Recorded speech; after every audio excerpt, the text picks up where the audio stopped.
Le passage au véhicule électrique doit se raisonner en fonction de l'usage de son véhicule, c'est-à-dire si je suis en zone urbaine, en zone rurale, en fonction du nombre de kilomètres que je dois parcourir par jour et pendant l'année. Il faudra aussi penser à changer ses habitudes.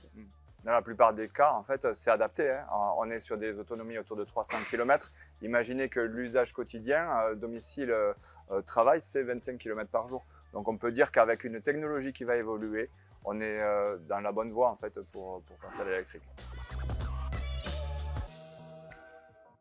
Ben, c'est vrai que ça reste encore un budget hein, en 2023, malgré les aides de l'État qui accompagnent.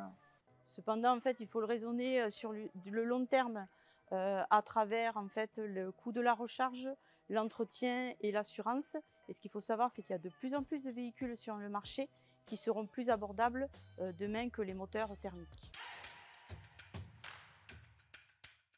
Pourtant, le déploiement des bornes au niveau public est en cours. On a atteint l'objectif des 100 000 bornes. Par contre, effectivement, ça reste insuffisant pour atteindre les objectifs qui sont de 400 000 bornes en 2030.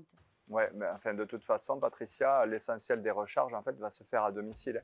On est déjà à 1 million de bornes aujourd'hui en 2023. Et plus ça va aller, plus les centrales en autoconsommation vont permettre les recharges aussi à domicile.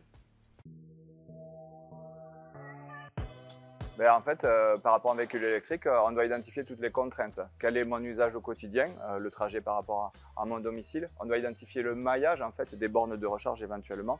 Et puis une fois que vous avez déterminé ça, on doit allouer un budget en fait, hein, combien on peut mettre par mois ou dans l'acquisition pour un véhicule électrique. Ce qu'il faut savoir aussi, c'est qu'on n'est pas toujours obligé de devenir propriétaire de son véhicule électrique. On peut le louer.